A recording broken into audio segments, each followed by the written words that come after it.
This video is concerning the subject of the word and word origin for privateer as it applies to firearms. A couple of YouTubers, including one of my like, would lament, we used to be able to have something that's now forbidden, privateers. Now I'm going to look up the entire history of the word here, and we'll go forward from there. 1630 is when flintlocks were first introduced. 1640 is when breech-loaded turn-off barrel Flintlock Queen Anne pistols happened. You take them apart, unscrew them, put in propellant in a specific sized spot, put a round ball into it right on top of it, pack it perfectly, and then clamp it down, and when you fired it, it would go through the rifling, and it didn't have to go through the rifling one way and then the other. This was an improvement. This also meant that people figured out that they could make charges that they could put together with with a bullet and use that with a flintlock. 1807, Reverend A.J. Forsyth created percussion caps because he wanted to be able to fire his gun not with a flintlock but with an impact because it would work better in the rain. 1812, Jean Samuel Pauly created the self-contained cartridge pretty quickly. It's pretty obvious once you get the parts together. An impact-sensitive material to ignite everything means that you can just pack everything together, sometimes even in the base of the bullet. The Clement Pottet cartridge came out in 1829. In 1836, the Dreyse needlefire cartridge came out, where the primer was stuck to the base of the bullet, and the rest of it was packed full of propellant, and a needle would go through the pouch of gunpowder, hit the primer, and everything would fly out the end. Almost caseless ammunition. In fact, I've come up with an improvement on this, I think, and I'd like to try it someday. The last year the U.S. military bothered with flintlock muskets was after 200 years in 1840. That was the last time they took in any flintlocks. Almost exactly 200 years later. 1845, Louis-Nicolas Flobert created the Flobert cartridge, which was the basis for what we would call a modern cartridge. It had a rimfire effect to it. There's hundreds of variations up to that point. And then by 1846, Benjamin Houllier cartridge was put out, and after that, improvements continued, but you'd have a recognizable cartridge like would be seen now. It wouldn't be unusual to see. Now we're going to bring up the some other history data. None of this was ever called a privateer rifle, shotgun, or pistol. That's not where the name came from. So let's go back in time a little bit. In 1650, right after breech-loaded, turn-off barrel Flintlock Queen Anne pistols came out that were still flintlock. By the way, you can also get ones that had the percussion caps. People would just take, they didn't stand on ceremony. They'd rip off the parts that weren't needed anymore, turn the hammer that was used to run the flint and turn it into a hammer for a percussion cap. They would upgrade these guns until eventually they were doing, or cartridge, a real one. And Queen Anne's were converted to cartridge guns pretty easily sometimes. Depends on how they were built. But anyway, 1650, crew members or commanders of private manned-owned or owned armed ships under government commission in a war to attack and capture merchant ships or just do whatever were just government-sanctioned piracy, and its origin for the name was for volunteer or private, as in privateer. Now, privateer was what they were, and also the ship. So again, someone lamenting, we used to be able to have privateers in the good old days that would be in the 1650s. That's not American Second Amendment talk. So what happened since then? Well, the 20th century, that was the century I was born in, not the 21st, which we're in now,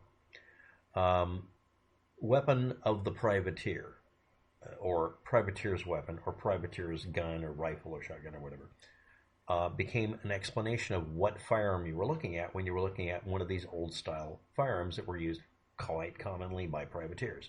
We see them in all sorts of pirate movies, because pirates and privateer basically meant the same thing a lot of the time. but they were all just flintlocks and very few percussion weapons. But percussion impact type weapons existed later.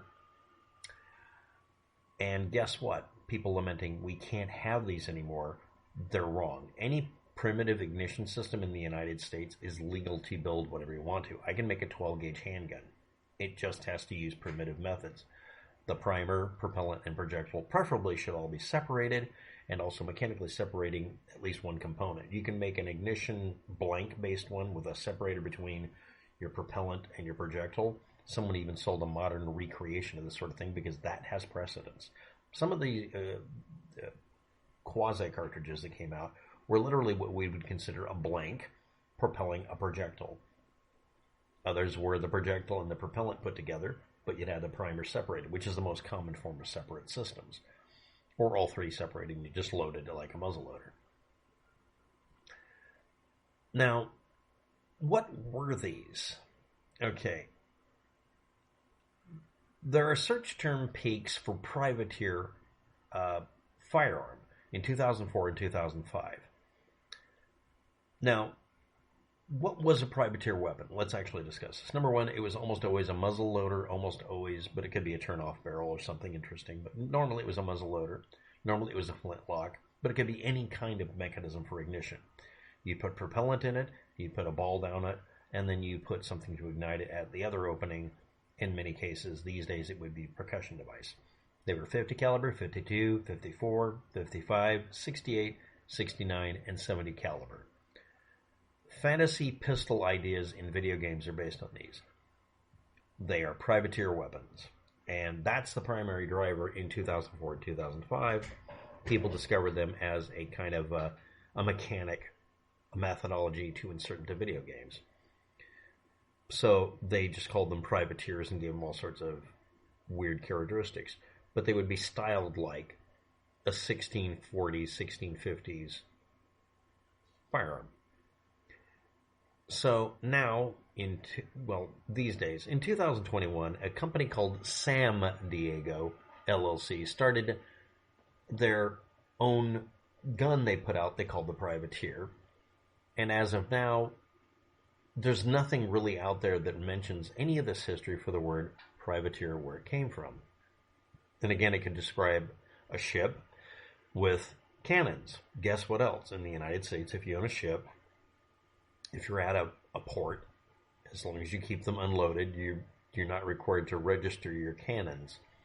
They're overtly destructive devices, but unless it's a semi-automatic heavy gun, it's not really regulated. It's considered minimal self-defense, and they don't worry about it. If you're at a port, you also might notice really big cannons pointed very strategically, because they are in some ports, one port I could name, it's not just there for show. It's actually left in position at the most likely angle that would be needed. And they do maintain the thing enough that they know that they can load a couple of bags of propellant, shove a projectile into it, and literally stick a wick in it, light it on fire, and run. And it would take out probably a modern ship even. Trust me, they're nothing to sneeze at. In fact, some of the guns you see aboard some modern-day warships run off of almost the same thing. They're just breech loaders. They're giant versions of the turn-off barrel. They open the breech, put the components in, and then close it, and then put a primer in that's about the size of a fist. Or sometimes it's a smaller one. Depends on how they do it. Some of them are electrically triggered. But yeah, what were these amazing firearms? Well, 50 caliber was the smallest size I can see listed, which means, legally speaking, in today's era, you could have a pistol that type. So when people lament, we can't have what we used to, number one, you're talking all the way back to 1650. Number two, it's flintlocks and or, I guess, cap locks or whatever.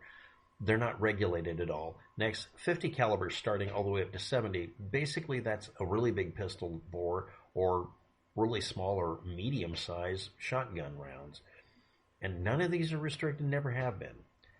I get annoyed by people complaining about how they're having something taken from them and act like they're being, put upon, but they're perfectly acceptable for them to do it. And what bothers me most is the one person that brought this up most often, like 3 times in 3 videos, kept lamenting, we should have privateers. We used to be able to have them. I don't like the ATF. is aware of the fact, I'm aware of the fact that this individual does muzzle loading activities and has probably the same firearms. He already has privateers. There's nothing regulating it. If you want to go back to the good old days where you had to spend, for most people, 30 seconds reloading a gun, unless you got good practice at it, fine, but nothing's restricting you. No one's telling you what to do. You're not being put upon. Stop being a little wuss. Next, for anybody out there who wants to do this, you can buy them. You can buy kits to make them that are made to specification. If you want to make them over-designed to where they can tolerate smokeless powder or something you could at least make sure rely on that it won't hurt you, you can use annealed mild steel and make one, because really they're not much more intense than that. The larger the bore diameter, bigger the caliber, the more likely you are to have less problems with it, because it spreads out the force over a larger surface area, and that isn't really going to be as much of a problem. It's when you get down below 50 caliber, like actually below 40 or down into 30 and 20 caliber, you end up with pressure spikes that are much more intense. But again, you could just use standard black powder and have an actual muzzleloader. So, privateer as a weapon. A meme these days that at least one person, actually several, are complaining we can't have anymore, when it's literally the definition of the stuff that's not regulated that you can have. I mean, if you want a 12-gauge handgun, you're building a privateer. It's not a problem. And it was never really called a privateer. It was called a privateer's weapon, or a weapon of the privateers, which is the way it was in the 20th century, mostly at museums showing the guns off, because people thought they were boring. They're kind of cool looking, but not really all that interesting. And in the 21st century, the only use of it is in video games, 2004, 2005, and from 2021 forward, a company naming one of their guns the privateer, mostly because people don't know what the word means. And again, this is from the 1650s and primarily referred to the people on a ship and the ship itself. And it was considered a pseudonym for pirate at the time, for the most part. So, that's about it. And literally, there's no regulation on it, and people complaining we used to be able to have them don't know what they're talking about, because it's the polar opposite of what they're talking about, because it's the least regulatable thing in the world and the least regulated one as far as firearms in the United States. Making a flintlock is not going to, someone could try to complain about it, but it's literally excluded from being regulated. Many states will not allow you to make a law restricting it. You have to be 18 or whatever, maybe, but some places they don't even have that. I'm just amazed by people doing this. Anyway, that's it. Thanks for watching. Have a good day. Good luck with that. And I'll have hopefully an icon for the video that is more descriptive than my ramblings for the last 13 minutes. Bye.